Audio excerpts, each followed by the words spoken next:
राया राया राया मला सोडून जाऊ नकोस राया राया राया मला सोडून जाऊ नकोस राया राया असं एकटीला सोडून जाऊ नकोस रे राया राया राया राया मला सोडून जाऊ नको राया मी एकटी पडले राया राया कृष्णा काय काय झालं राया तू मला सोडून जाऊ नकोस मी नाही जगू शकत तुझ्याशिवाय राया कृष्णा अगं मी कुठे बी नाही चाललो कुठे बी नाही निघालो मी काय झालं तुला मला लई वाईट स्वप्न पडलं होतं राया तू माझ्यापासून लांब चालला होतास मला सोडून चालला होतास राया कसं शक्य आहे कृष्णा तुला सोडून कसं जाईन मी नियती जरी मला तुझ्यापासून लांब घेऊन जायला आली ना तरी बी मी नियतीला मला तुझ्यापासून लांब घेऊन जाऊन देणार नाही आपण आता दोन शरीर एक जीव झालोय कृष्णा ह्यो राय आहे ना पूर्णपणे कृष्णाचा झाला आपल्याला आता कुणी बी वेगळं करू शकणार नाही बघ कृष्णा राया कृष्णा खाली या दादासाहेब काय हाक मारतायत चल बरं बघू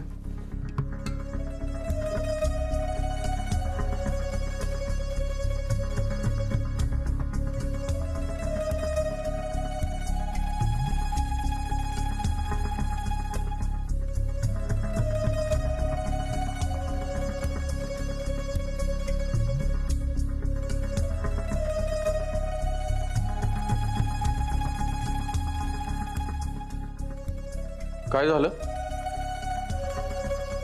असे का बघताय आमच्याकडे सगळेजण एवढं सगळं करून सवरून अजून वर आम्हालाच विचारा धरा वाचा आहे हेच बघायचं बाकी राहिलं होतं पैशांच्या हव्यासापोटी विधात्यांच्या सुनेनं घेतला घटस्फोट रायबान विधाते कृष्णा फुले यांनी थाटला बिनलग्नाचा संसार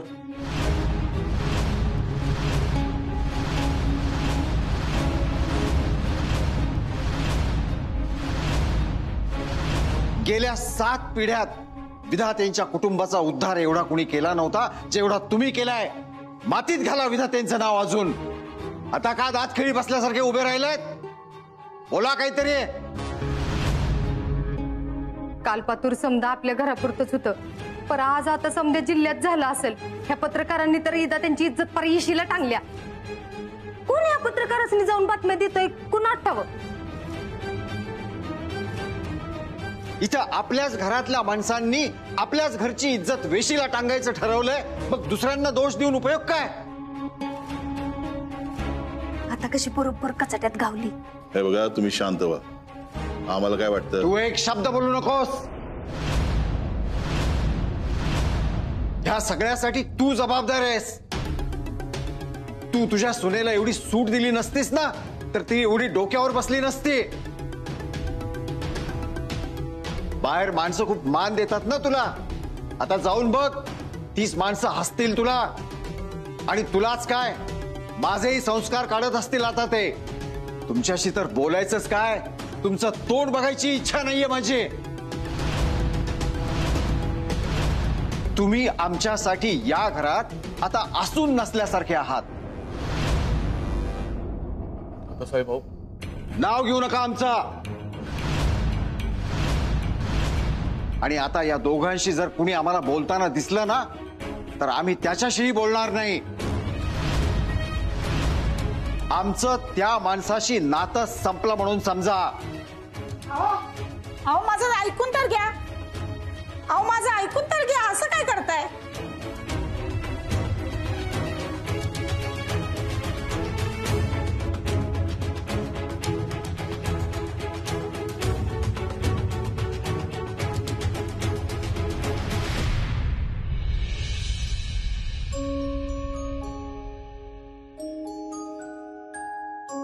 आशे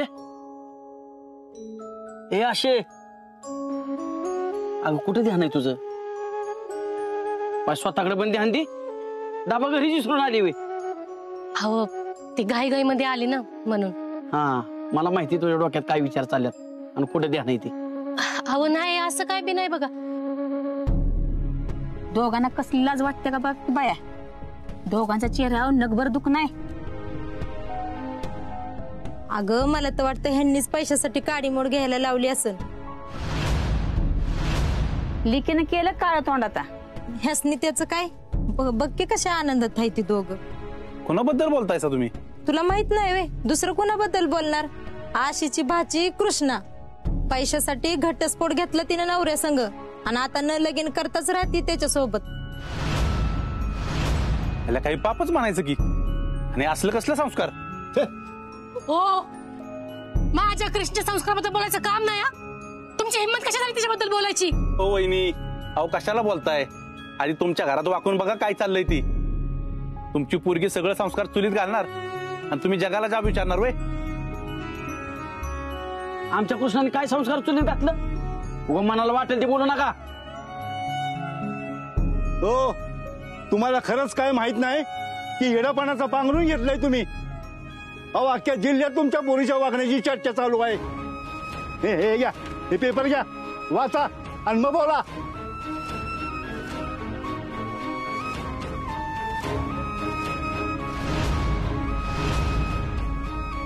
पैशासाठी काडी मोडी घेऊन पुन्हा बिन नगराचीच राहते ना तुमची कृष्णा. अहो आपल्यात असं नाही चालत. जेवढी बी अक्कल नाही तिला. अहो आपल्या संस्कृतीला कलंक आहे तुमची पोरगी. असे वाईट जरा चांगलं संस्कार केला असतस ना तर ही वेळ आली नसती पुरीवर.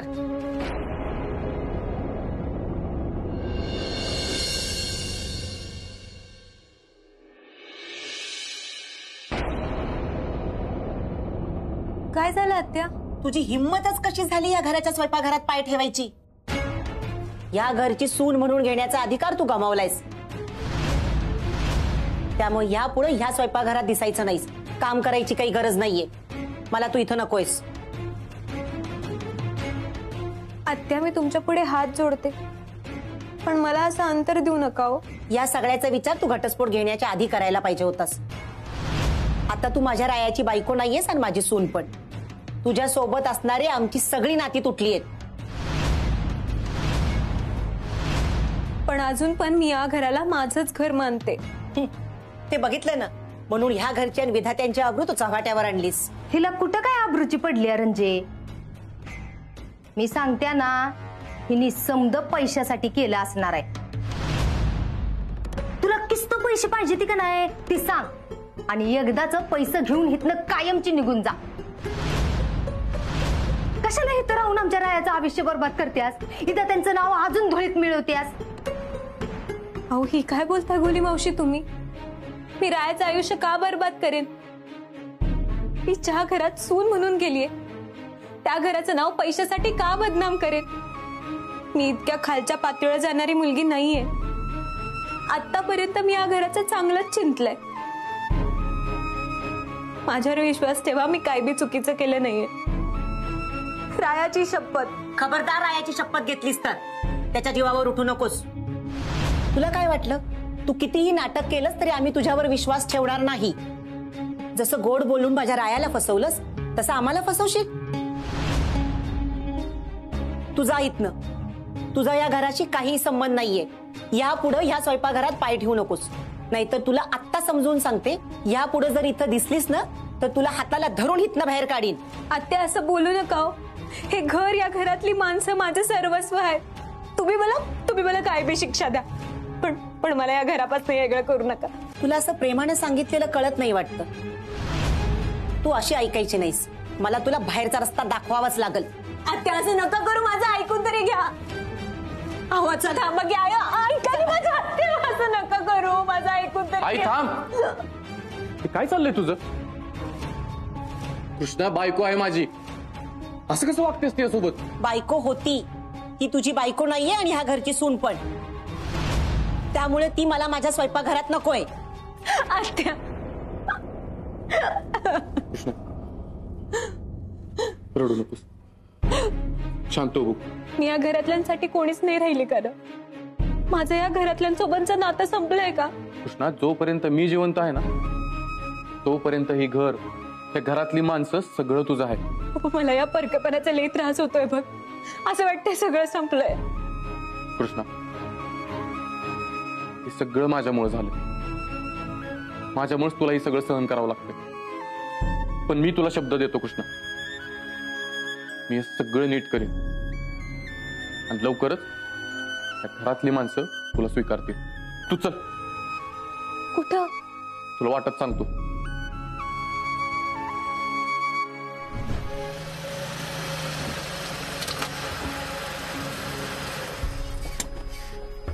राया, मला मंदिरात का घेऊन आलायस? तुझ्या डोक्यात आणि मनात जी विचारांची कालवा कालव चालू आहे का नाही, ती थांबावी म्हणून. ती काय अशी मंदिरात येऊन थांबणार आहे? तुला काय वाटतं परिस्थिती बदलणार आहे? पण त्या परिस्थितीच्या सामोरे जायचं आपल्याला बळ तरी मिळेल. कृष्णा, मी तुला असं खचून जाताना हिंमत हारताना नाही बघू शकत. अगं तू आदर्श आहेस माझा. संकटांशी कसं लढायचं हे तुझ्याकडनं शिकलोय मी. नाही हरणार हिंमत. तूच माझी हिंमत आहेस राया. आणि तू जवळ माझ्या सोबत आहेस तवर मी मोठ्यातल्या मोठ्या संकटाच्या सामोरी जाऊ शकते. फक्त तू माझी साथ सोडू नकोस. या जन्मात तरी ते शक्य नाही. चल दर्शन घेऊ.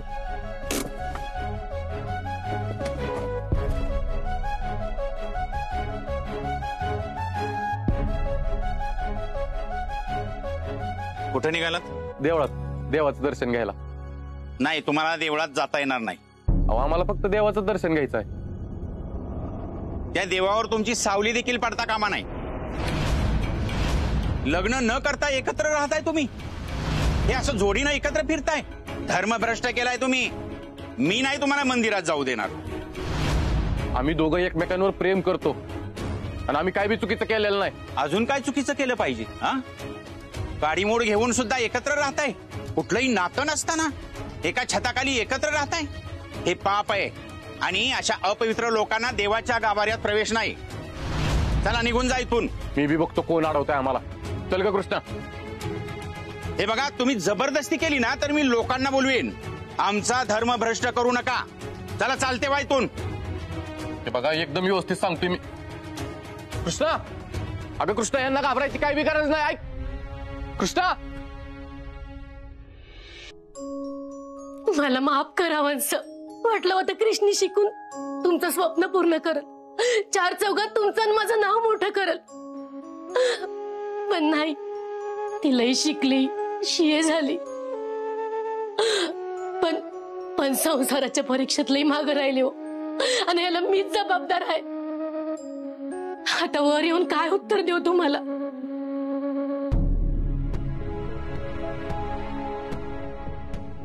अगं असे नको त्रास करून घेऊ. असा लोकांचं कुठं मनाव घेते. असे मला विश्वास आहे आपली कृष्णा कधीच चुकीचं पाऊल उचलणार नाही. तू एकदा तिच्या संग बोल तरी, तिचं मत तरी जाणून घे ना. मत जाणून घेऊ? अहो, काय मत जाणून घ्यायचंय? अहो, तुम्हाला कळतंय का तिने काय केलंय? ती रायांसोबत काडीमोड घेऊन बिन लग्नाची राहते. ती बिन लग्नाची. असे मला सगळं कळतंय. पण तुला खरंच वाटतंय का आपली कृष्णा मर्यादा सोडून वागेल म्हणून? आतापर्यंत जी तिने निर्णय घेतल्यात ना, समजा विचारपूर्वक घेतल्यात. बऱ्याचदा तर इतरांच्या भल्यासाठी स्वतःला त्रास होत असताना सुद्धा काय काय गोष्टी केल्यात तिने. आता जो तिने निर्णय घेतलाय ना, त्याच्या पाठीमागे पण नक्कीच काहीतरी कारण असेल. समजून घे थोडं. काय समजून घेऊ? अहो, मामी आहे ना मी तिची. आईसारखं जपलंय मी तिला. तळहाताच्या फोडाप्रमाणे वाढवलंय. पण एवढी मोठी गोष्ट तिला एकदा बी सांगावीशी नाही वाटली मला. का आपण एवढा फरक झालो का तिच्यासाठी? अगं अशी नसल ती बोलली आपल्या सगळं. नसल कळलं तिला कसं बोलावं, कसं सांगावं. पण आपण तरी तिच्या संग बोलू शकतो ना. अगं आपल्याशिवाय कोण आहे तिला?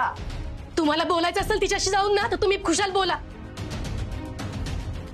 पण ती मला आई मानत नाही. तिच्या वागण्यात तर कळलंय मला. त्याच्यामुळे आजपासून तिचा आणि माझा संबंध संपला म्हणून समजा.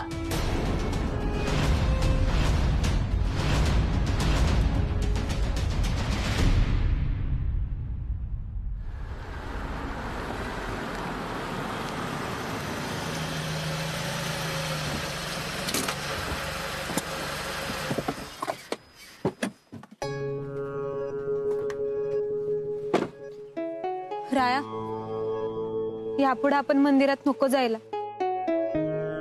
का नाही जायचं? तो मंदिरातला पुजारी आपल्याला बाहेर काढू शकतो, देव नाही.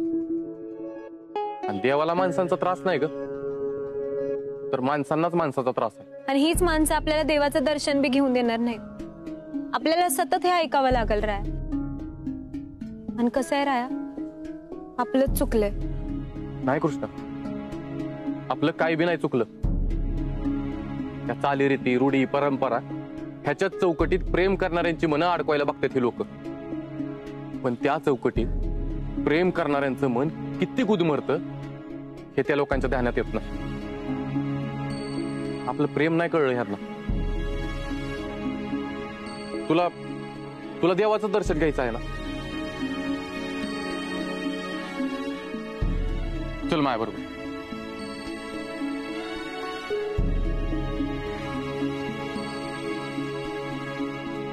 तू थांबितच, मी आलो.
ठीक आहे कृष्णा, आता आपल्याला इतर कुठल्या बी मंदिरात जायची गरज नाही. हे मंदिर फक्त तुझ्यासाठी. एका जागी ठामपणे उभा राहून सगळ्या जगाचं गारण ऐकून घेणाऱ्या, भक्कम पाया असणाऱ्या इटुरायाची ईट आहे याच्यात. गाभाऱ्यात राधेनं कानात साठवलेल्या कृष्णाच्या बासरीचा हरवलेला सूर आहे. कणाकणात देव असलेल्या मातीचा एक थर आहे. तुझ्या माझ्या प्रेमाची ह्या मंदिराला एक पायरी आहे. आणि याच मातीशी आपल्या प्रेमाची नाळ जुडली आहे कृष्णा, एकदम शेवटपर्यंत. आपण दोघं नात्याने जरी वेगळं झालो असलो ना, तरी मनाने वेगळं नाही झालो कृष्णा. तू किती माझं मन जपतोस रे, किती करतोस माझ्यासाठी. तुझ्यासाठी नाही करत मी माझ्यासाठीच करतोय. तुला माहितीये का तू किती भारी आहेस, तू एवढी हुशार आहेस, घरातल्या सगळ्यांचं करतेस. तुझ्या हाताला तर एकदम भारी चव आहे बघ. एवढं सगळं एकाच माणसात कसं असू शकतं बरं? म्हणूनच तर 64 कलेचा देव बनवून बसवलाय मंदिरात. गणराय, आता तूच ध्यान ठेव माझ्या कृष्णावरती. मला माझे कृष्ण कळायला लय उशीर झाला, पण माझ्या घरातल्यांना म्हणाव तुम्ही तरी उशीर करू नका. किती बी आणि काय बी झालं ना राया, तरी आपण वेगळे होऊन एकत्र राहणं नाही पटणार त्यांना. आपण आहे ना त्यांच्या विचाराच्या चौकटीच्या बाहेर उभा आहे. वर बघ, मोकळं आभाळ आहे आणि नजर जाईल तिथपर्यंत हिरवी झाडं आहेत आणि पाय तुडवायला जमीन आहे. फक्त तुझा हात माझ्या हातात असू दे. गणरायाच्या साक्षीनं मी वचन देतो कृष्णा तुला,